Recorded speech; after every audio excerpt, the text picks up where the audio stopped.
Hello, everyone, and welcome to the second installment of the Most Traveled podcast. I'm Joe Altaffer, and I'm with my dad, Bill Altaffer. And today we want to talk a little bit about a specific place. It's a place that honestly is definitely the out of the norm of most travel, and I've been lucky enough to go there with my dad. And he's been traveling over there for over 15 years, so he's definitely been able to see a lot of this country and how it's changed. And today, that country is North Korea. So I want to first ask, what really spurred your interest in visiting North Korea, and why did you want to make so many trips out there? It's definitely very remote, and I feel like the public image of North Korea is generally not very good for U.S. citizens. So why did you decide to go there?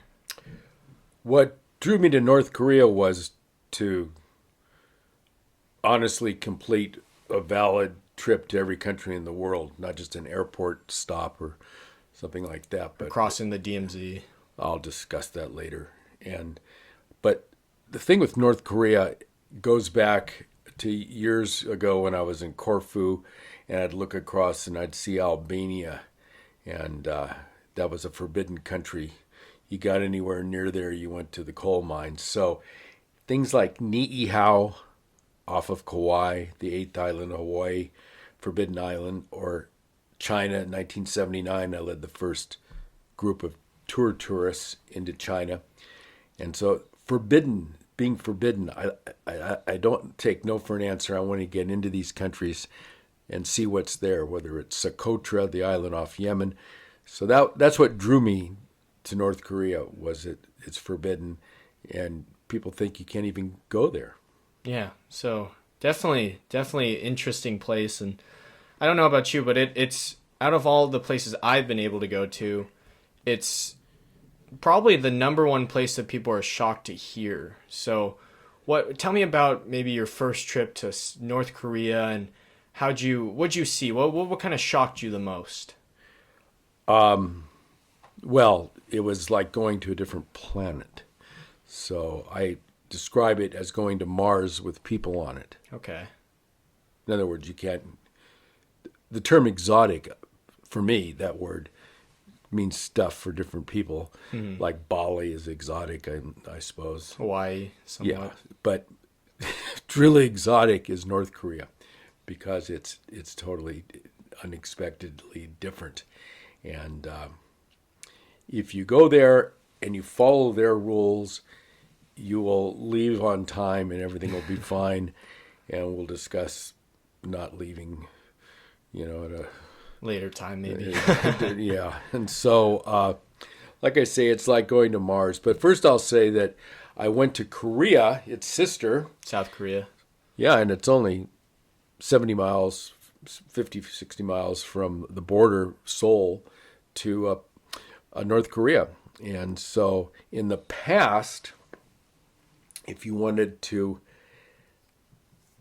get as close as you could to North Korea, you would take this all-day trip, which required a little bit of work. You had to make a reservation maybe 4 or 5 days before you can go. They take your passport, they run it. Because when you go from Seoul up to the DMZ, you're going to the most fortified area in the world. The demarcation zone. The DMZ.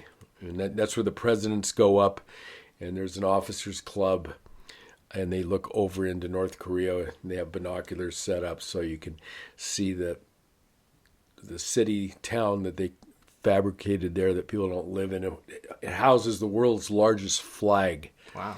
And so and there's the Bridge of No Return.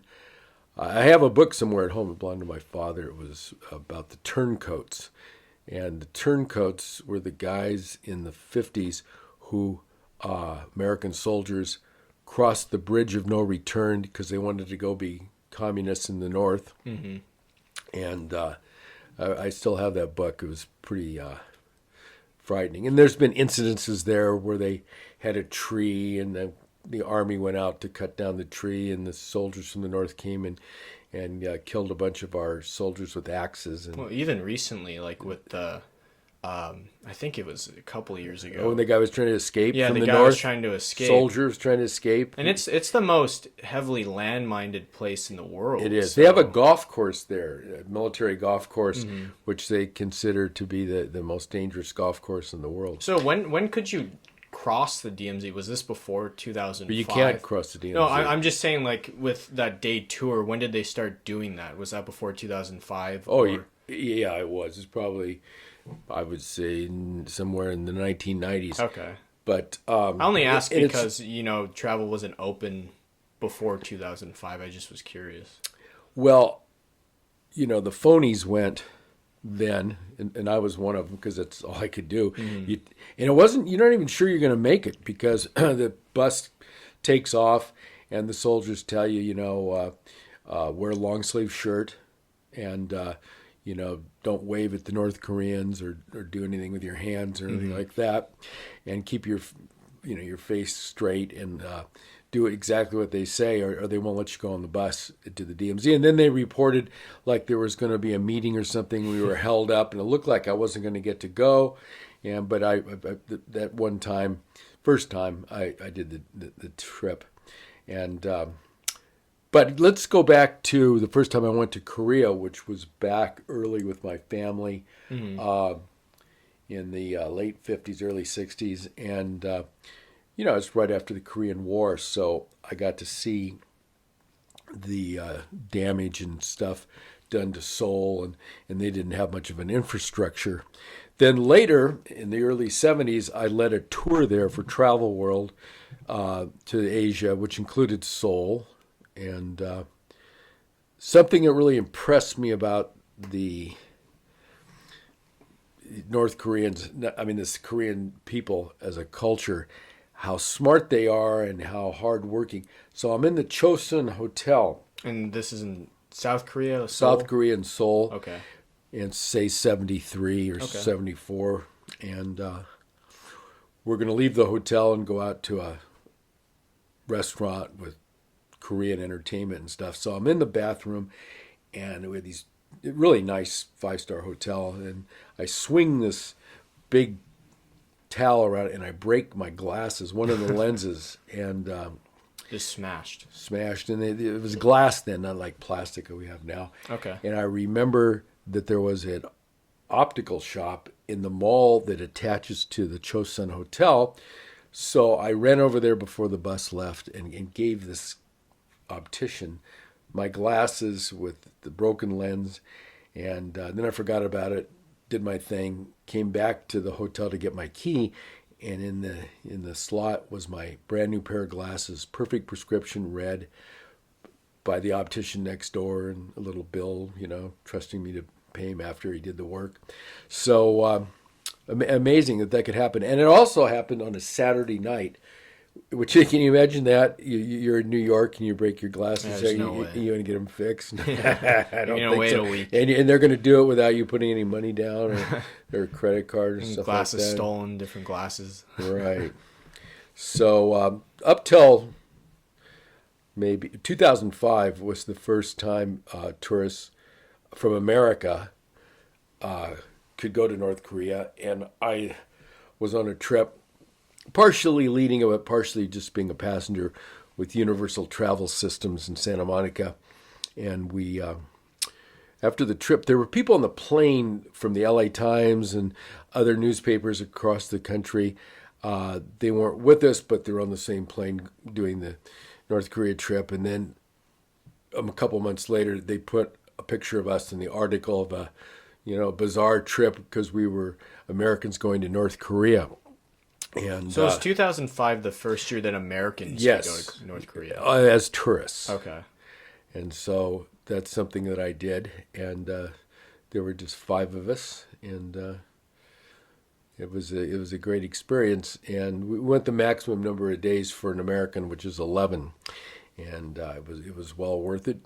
And I've been back 11, 12 times since. And every time it's a different trip almost, because they always change the itinerary at the last minute. They add things, they take things out. And there were things we couldn't do as Americans on the first couple of trips that I got to do later. which were outstanding, such as the mausoleum of Kim Jong-il and Kim Jong-un. Kim Il Sung. Son, thank Yeah, you very Kim Il much. Sung. Yeah, Kim Jong-un is still alive. Right? Yeah, he'll always be alive. Yeah, he'll always be alive. Yeah, thank you for the correction. And Yeah. so originally it was just for the grandfather, and then when the father died, then he got his wing of the mausoleum built. And you go into it, it's got an escalator, not an escalator, a people mover that goes for maybe a quarter mile. And prior to that, they make sure you have everything out of your pockets. You can't even have a gum wrapper in your pocket, a piece of paper. They blow you down with this blower to blow all the, capitalistic dust off you, I suppose. And then something I think is kind of cool, really. I've never seen it anywhere in the world, is instead of taking your shoes off, which is always a pain in the neck if you're in a Muslim country, you go to a mosque, you take your shoes off, they wrap your feet in these plastic paper. There's a little machine you go up. It looks similar to in the old hotels where a man would shine his shoes with the little electric thing. You step over there and this arm comes out and wraps your shoes in plastic. So then you get to step on the people mover as you move into the mausoleum. And then, of course, you get to see their cars and their office building. I mean, their office, which had, by the way, the latest at the time Apple computer and custom-made Mercedes limousine, because they know how to live. The leaders always know how to live, and so that happened maybe on my fourth or fifth trip. Okay, Couldn't take it, couldn't do it. And then they go back and forth, like, for example, the Pueblo, the ship that was captured after the Korean War. We were spying on them, and they attacked the ship. You can see all the bullets on the ship, and it was docked at the Pyongyang River for a long time. You could go on Google Earth, and you could actually see the ramps that allow you to the gangway to get on the ship from Google Earth images.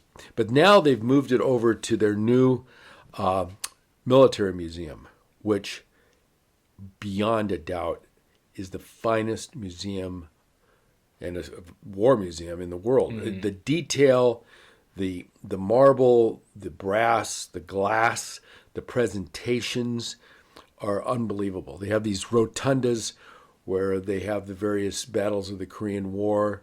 They even have American Jeeps embedded into the rotunda display as it goes around in a circle. You got MiGs and it's too bad, though, because they don't let you take any photos. That's what I was most bummed about. Yeah, you got to be careful with that because you can get in trouble if you don't do exactly what they tell you to do. But they lighten up after a day or two. It can be more relaxed. But at first, they put you in your place and call you a captain.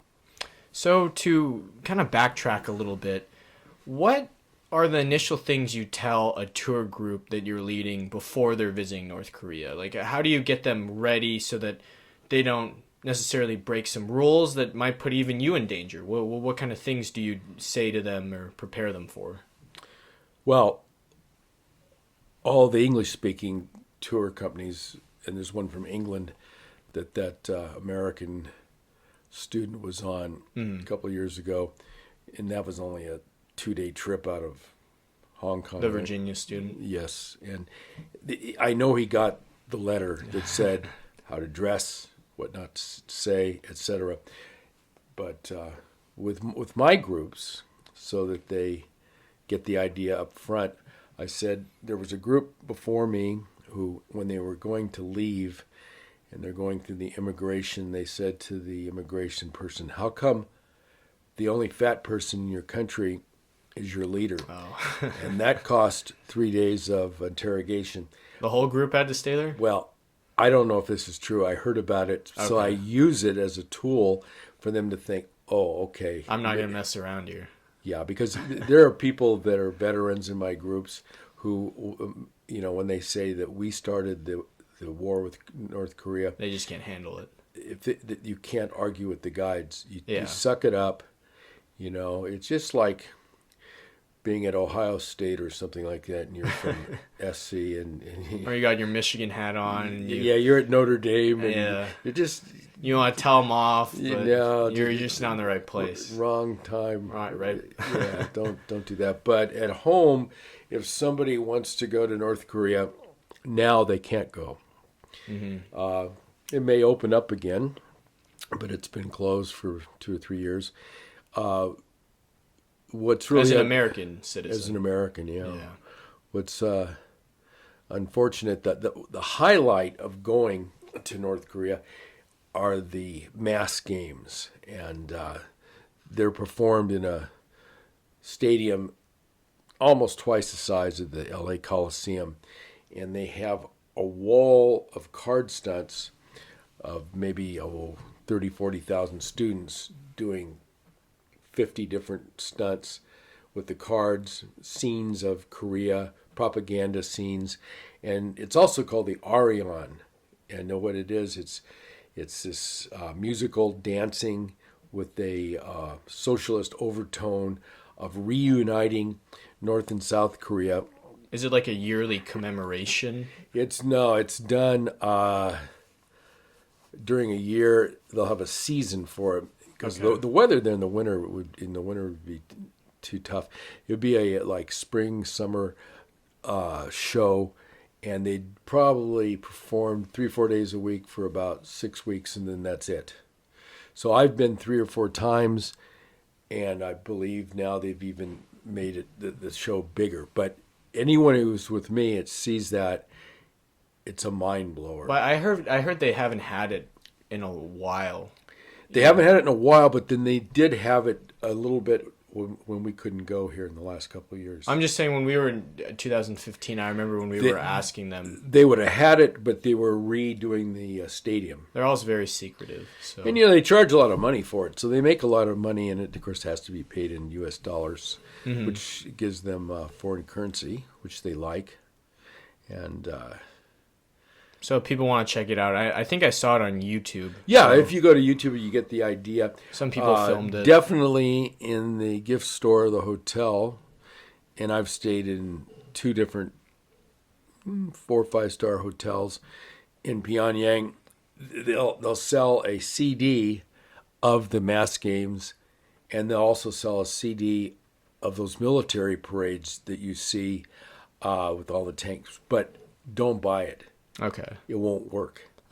It won't work on European television. I bought it, I know. And I remember they were trying to sell us phone connection when we first got there. I remember they were trying to tell me that, you could get like a 3G, 2G SIM card. And I don't know. I just thought it was probably a bad idea somehow. All the times that I've been there, it's just you're not allowed to call out. Yeah. I mean, they let us have our phones. That changed because when I first went there, 2005, you had to. We were told in advance, don't bring a computer, but it would have been safe because they take it away from you at the airport and you get it back. But cell phones, we had to leave the cell phones at the airport, and then at the end of the period of time that you're there, you definitely get them back. I'm sure they go through them. But but you're just not allowed to take that stuff. So this on a list. Don't do this, don't do that. Yeah. I had a guy on my one trip who was a Vietnam veteran, and he wanted to wear his U.S. Army jacket, and that lasted about 10 seconds. So when the guide saw that, take it off, put it away. So I remember, that one of the guys on our trip, he was a Vietnam War veteran. The guy from Guam. Yeah, he had to wear it inside out. Because it had an American flag on it. So they knew what it was. It wasn't even like a real military anything, but yeah.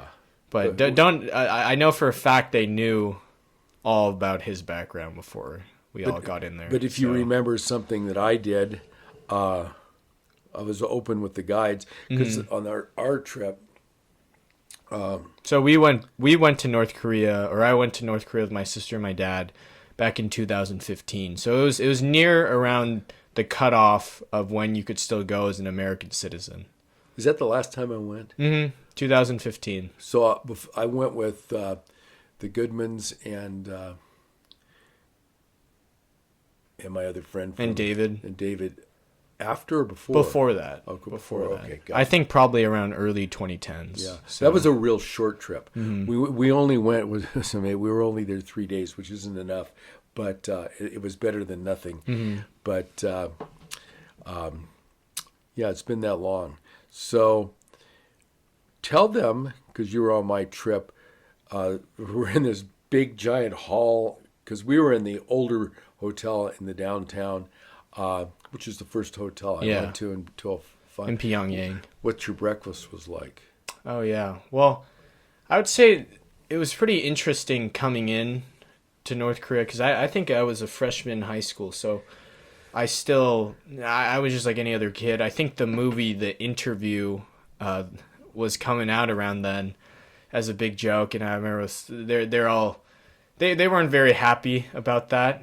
And I remember a lot of friends were asking me to ask the guides if they knew about that, and I wasn't planning on doing that. But yeah, in terms of the food situation there, I was definitely very surprised with the hotel. The hotel was a lot bigger, and I guess I wouldn't say nicer, but just a little bit more something you'd see in a lot of different countries in terms of quality.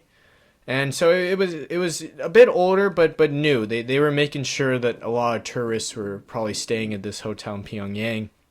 And it was really cool because it had a roof, right at their rooftop. I think it was a 30, 40-story building. They had a restaurant that rotated, and you could see a lot of the whole area there. And yeah, I remember eating breakfast there. It was great because the first night we got there, the next morning, they had all kinds of food, eggs, everything, coffee, all kinds of food. I was honestly really surprised, and I tried to always try all the food, especially the food I don't know, whenever we go on any trips, because I just don't know when I'm going to be able to come back. But what I'd say that was kind of funny when we were staying in that particular hotel in Pyongyang was how each day we were there, I kind of noticed that the food started getting a little bit less and less in terms of volume. So each day we were there, a little bit less food. And I think around the 10th day, I show up, it's not even a buffet anymore. They're like, what do you want? And I was like, oh, okay, well, just give me some eggs. They're like, oh, well, I think maybe you should only want one egg. I was like, sure, I only want one egg. So after a while, they, I don't know if they were running out of food or something like that, but definitely, I think they were preparing for most of the tourists to come at the same time. Because when we first flew into North Korea, there were around two, 3 other planes there as well. So I kind of feel like they have a certain timetable of when they want all the tourists coming in. Because it took around 2 or 3 hours just to get through their little immigration they have set up. So it was definitely a pretty interesting way that they kind of introduced us to the city overall. And you have, good cop, bad cop. You have 2 guides, and your driver who doesn't speak English. But the guides, one of the guides is more in charge than the other. And one time with one of my groups, we gave a rather large tip to the rookie guide, and they took it away from her when we didn't see him. They just took it away from the rookie. But so the guides are kind of, at least for me, I saw them as like my second moms in a way. They're my 2 moms. And I remember when we first got into the van, they kind of gave us this rundown of everything that we're supposed to do, like a set of rules. It was pretty interesting, and they're like, okay, rule number 1, no taking photos of things we don't want you to take photos of, whether that's if you're taking a photo of a statue of any of our leaders, can't be cut off, can't be flash, no photos of military, and I just was kind of surprised. No bridges. No bridges. Anything they didn't want us to see, we're not taking photos of. And there are a few other rules, but they really just want to make sure that early on we're going to be in our place. We're not going to screw around. But then in the north, coming back from the caves, gift caves, I'll talk about in a minute, we got cut off the main highway, and they just told us to shut your eyes. Oh, And I remember that. Yeah, I remember. I think we were going past. The driver messed up because I remember it was raining throughout the whole day, and we were trying to get to these caves, and it was so funny because they're panicking, and I don't speak any Korean, but I could tell they were, something went wrong, and they all of a sudden they said, "Duck your heads," and just don't look up. And I was like, okay, and I had my camera next to me, and they're watching all this, and they're just like, "Put your head down, don't pay attention." So it was pretty wild. what did you see? I didn't see anything. Well, yeah, you did. The Which village part? of all the people who were so poor. Oh. They were all doing construction in Yeah. the mud. The Yeah. street was mud. The buildings were mud. Yeah, And they were really. I just don't know. They from were that, really poor. I don't know from that particular. It was not instance. on their itinerary to go through that village. Yeah, I would say that's true. What I was definitely most surprised about going, because we drove from Pyongyang up to a smaller kind of area up in the northern section, North Korea, and you're right, it was very barren. That's what the kind of Pyongyang tricks you into thinking that the area is very industrialized and competing up with Seoul, but yeah, I would say I couldn't believe how they had these huts and no doors, nothing. I mean, they were using like ox to till the fields. Like it was very. I'd never seen something like that. It's something you only see in movies, I think. What I didn't like about the 2005 trip, because they had about 30 of the big shot writers from newspapers from the United States on our airplane, and then we talked with them when they got back on the plane because they did a total different thing than we did. And when I read what they published when they got home, it wasn't true at all. They talked about the poor people, they talked about the camps and the That torture. they saw and There's no way they saw it. I'm not saying that they don't exist, but they're not going to show you anything that they think is going to make them look bad. Yeah. So they just took the license to go ahead and say yes about the political prisoners. Yet there was no, there are, but you're not going to see them.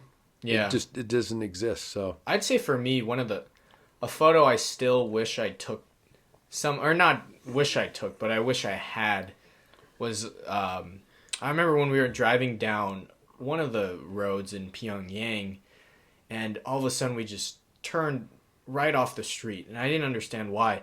And the guy just said, "Everyone just sit there, don't take any photos of what's going to happen next." And I was like, oh my gosh, what does that mean? And all of a sudden I see it had to be 200 to 300 tanks going down the street and guys marching right next to it.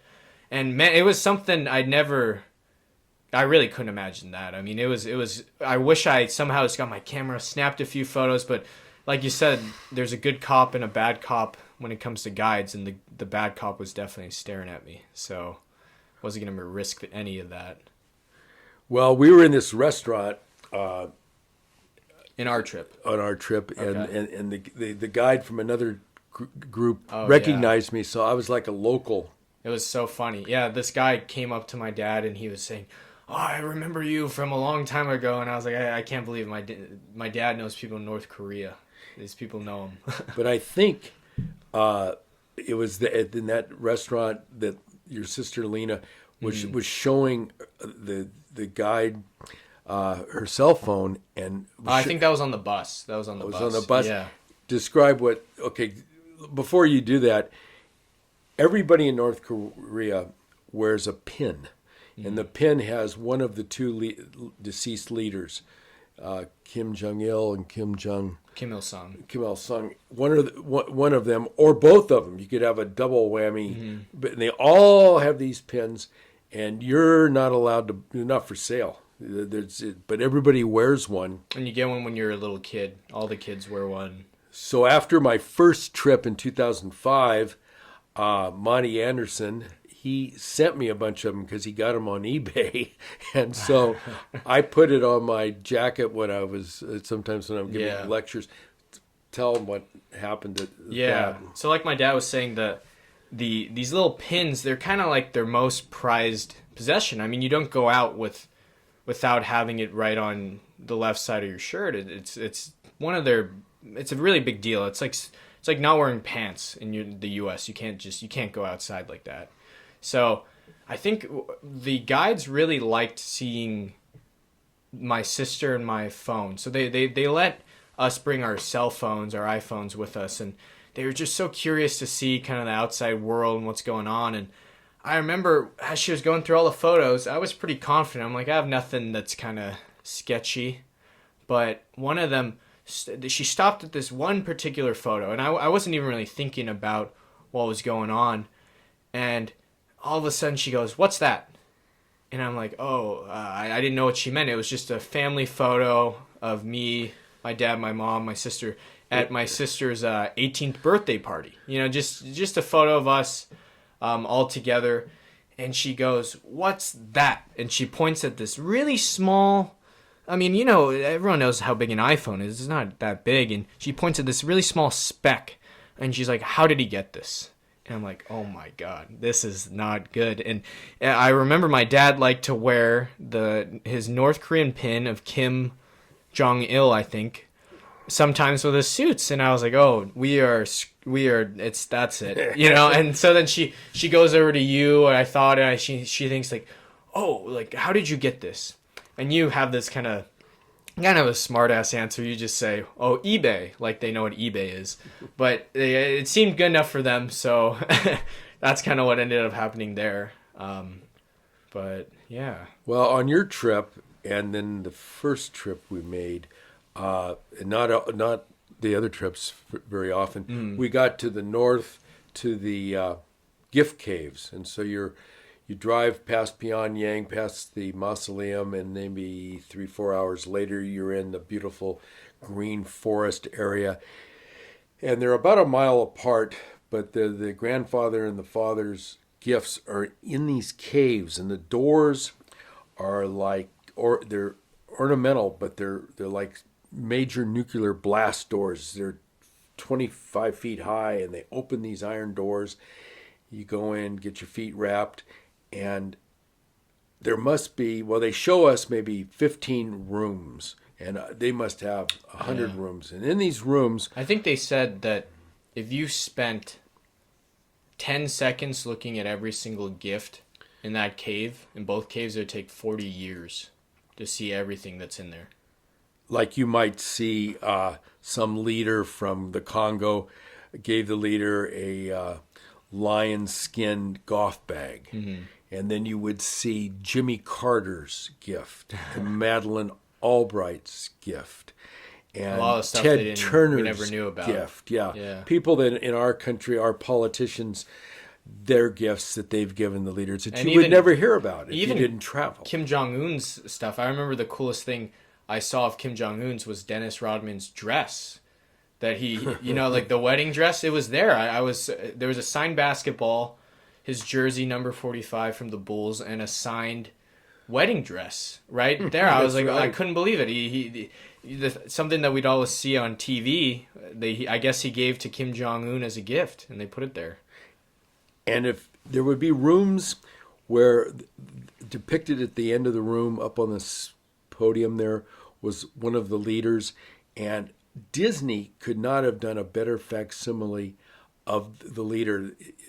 I guess it's done in clay, and there's there's kind of a breeze and the trees around his image there. I remember that, yeah. And it's like, whoa. So you go into some of the rooms, and one of the rooms was a gift from Russia, from Stalin, of a 4-car train. And because the leaders still to today, plus Stalin, they love to travel in trains. They didn't trust airplanes. So here's this Russian plane, the Russian train. And then there was another room that was new since the last time I went there. It was new from the first time. Was a Tupolev Russian passenger jet, like the size of a 747 Boeing.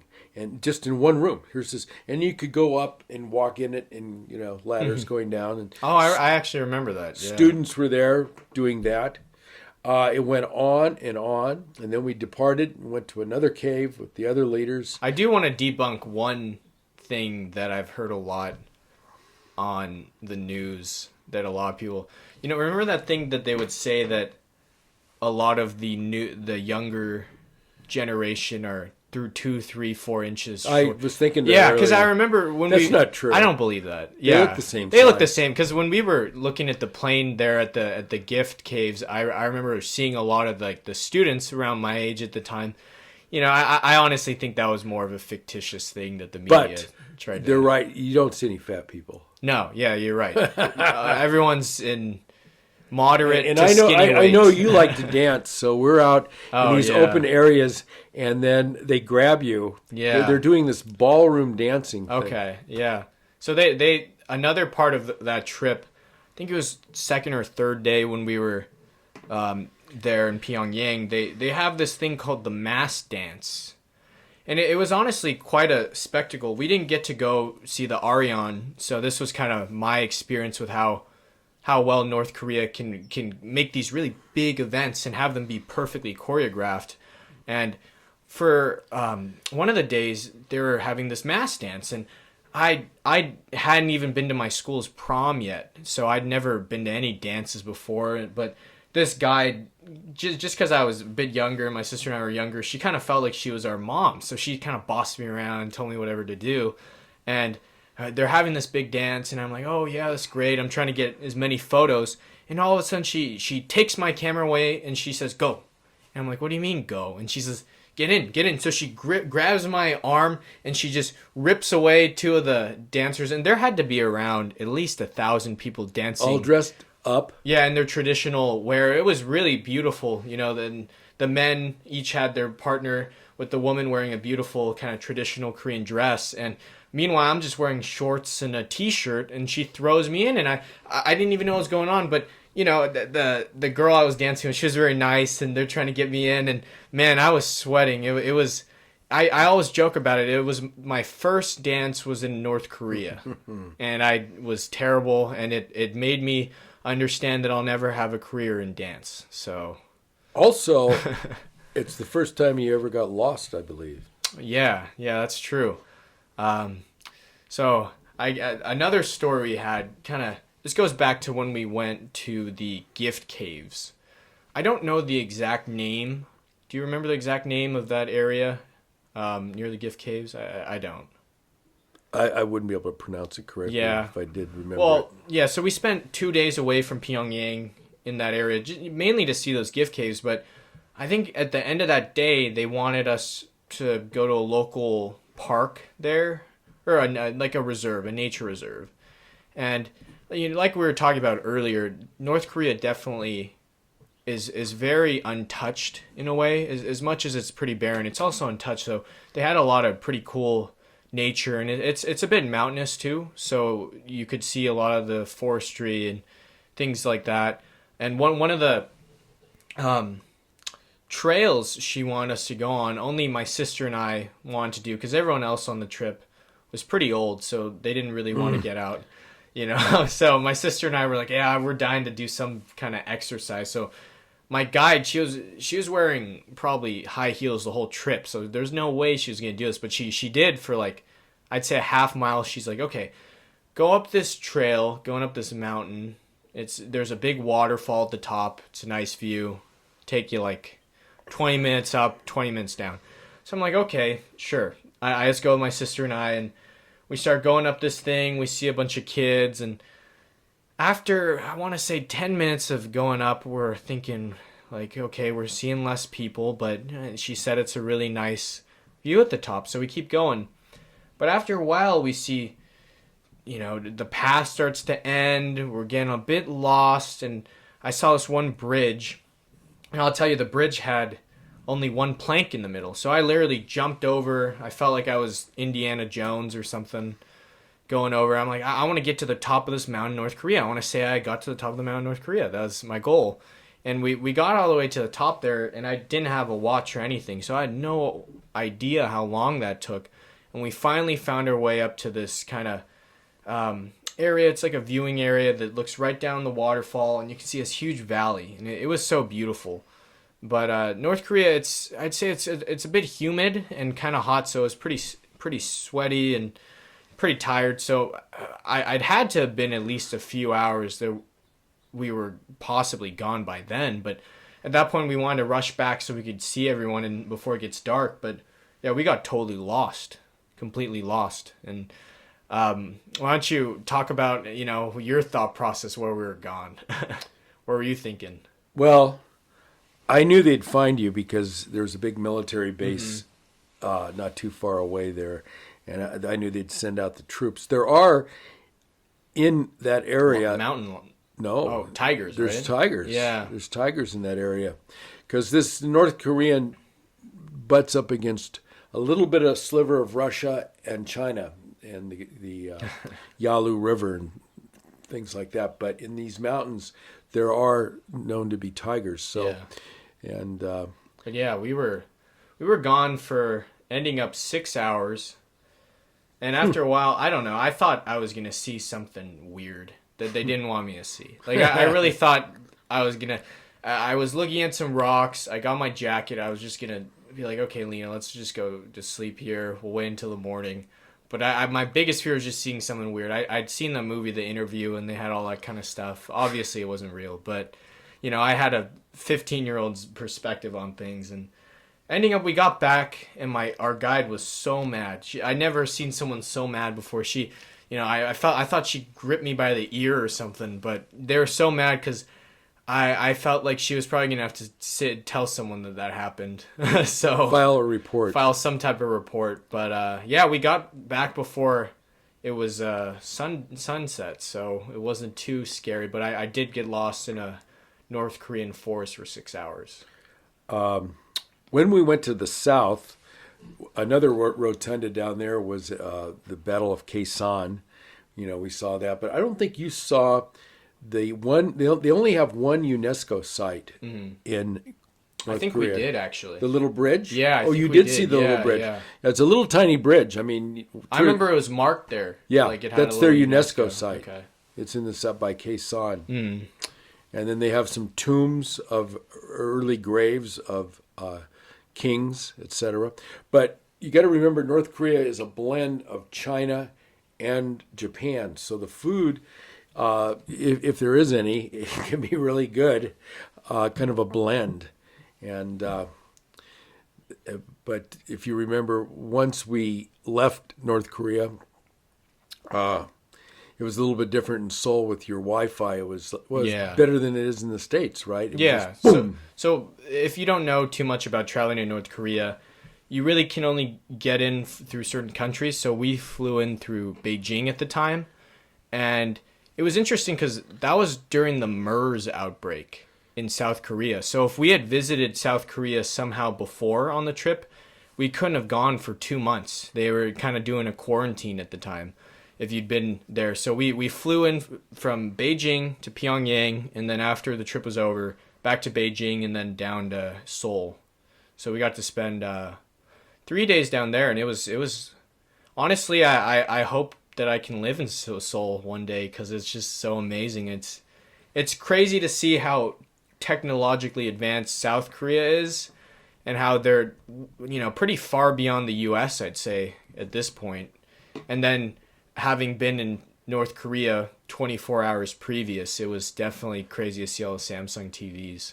Well, the things I've noticed going for 15 years is the buildings in Pyongyang are now painted colorfully. Before, they were just plain cement. And there hasn't been much of a change. There's the change of the buildings in color. But there are nicer restaurants now that everything's owned by the state. But there was this one restaurant that when you come out of the hotel, you're not even allowed to walk around the hotel. They tell you can stand in the parking lot to get on the bus, but no wandering anywhere. So we had a guy from Colorado, Bruce Clark, who was with us, and they would. So you're talking about visiting the DMZ from the north side? No, I'm talking about in the hotel. they had us go to that nice fish restaurant. Oh, I see. And then Yeah. it's part of the hotel, but it's around the corner, and it's a separate. It's same building, but it's a separate part. Yeah, it's across the. And so, what did the guides give us? Well, we had a nice man, Bruce Clark. He was a part of our trip, and he made a lot of jokes when sometimes you didn't think you should be making the jokes there. But like we said, those guides stay with us 24/7. I mean, for the most part, like anytime we're going out, they're there.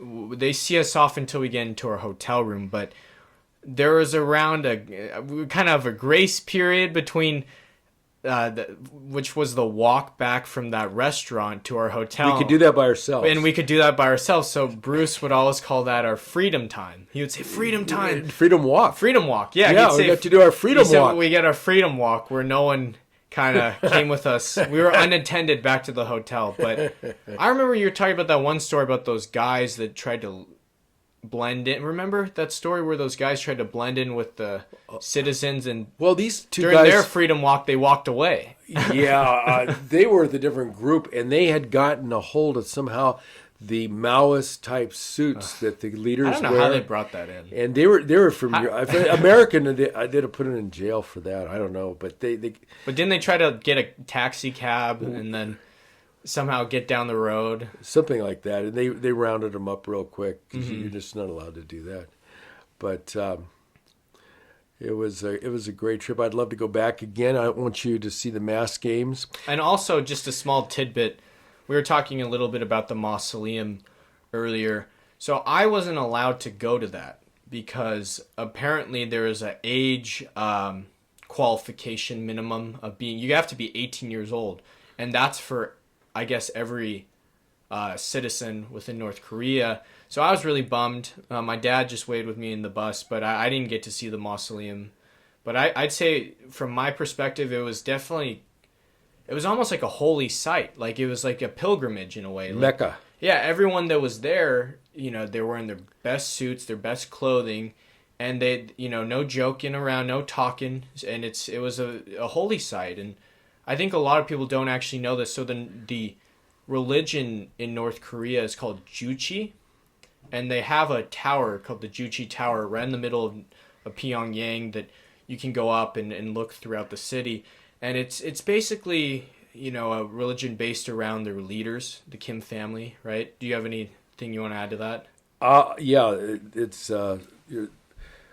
it's their religion, and it's it's self-insuring. You're supposed to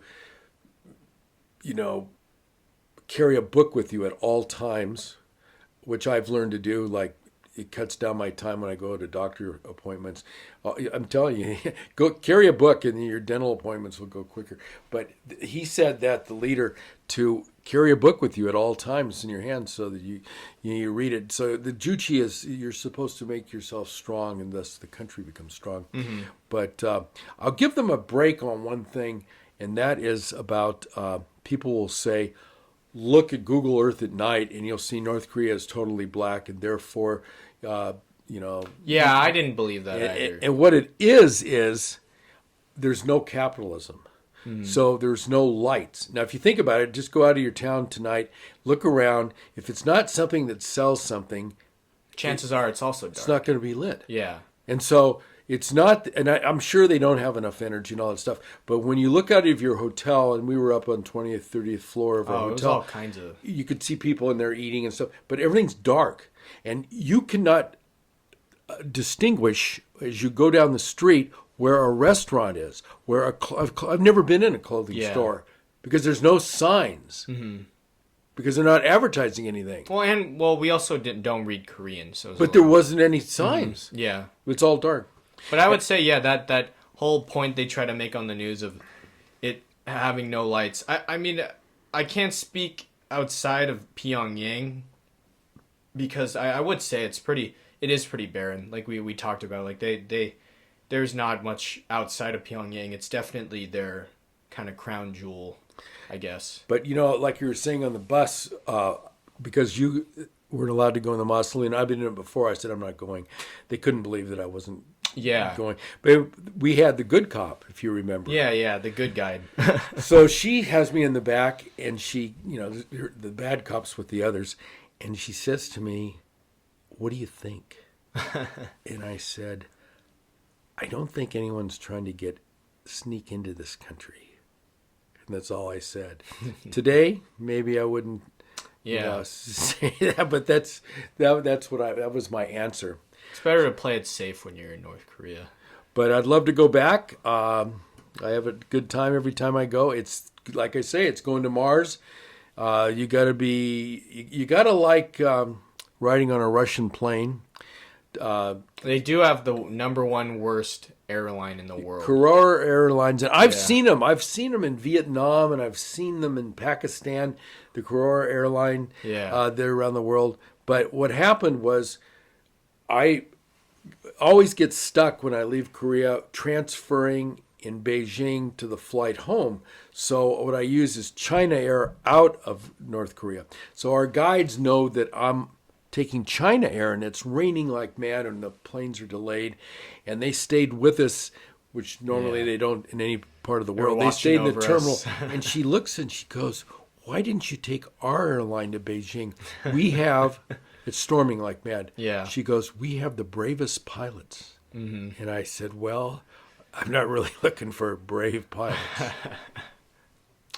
So in summation, I think it's a great place to go. I'm not going to Mars, so this is the closest I can get. But for travelers, here's a perfect example. Who would want to go and who shouldn't go. There's a big group out there of people that shouldn't go. Yeah. But if you're interested, what a great place to visit. It's like nothing you've ever seen anywhere else. And but if you're not going to be respectful and keep your mouth shut, it's probably not the best place. You may not return. Yeah. But I love it. I'd like to go back again, especially when the mass games start up again. And it's a part of world travel. So, we're going to talk here in the upcoming months about why go to these places and stuff like that. And certainly there's somebody who go, "I'm not going there." Okay, fine. We don't want you to go. You'll ruin it for everybody else. And that's one of those places. But you're not going to compare it. Is it like, I suppose Turkmenistan, for those people who've been to the Stan countries, that's about as close as you can get, but it's much more powerful than Turkmenistan. But Turkmenistan has that totalitarian, still untouched kind of feel. Well, it has all these buildings that are empty, but it's a facade that they're doing really well, etc. I would say, to kind of close off as well, that I can debunk that the movie The Interview, extremely unrealistic. Almost 98% of stuff I saw in that was untrue. And it's definitely, you actually get to see a lot of what goes on in the country. I think North Korea obviously has its certain reputation in your mind already, whether that's from the news or things you've seen, but you really don't understand who the people are and the overall scene of the country until you go. And that's for good or for worse.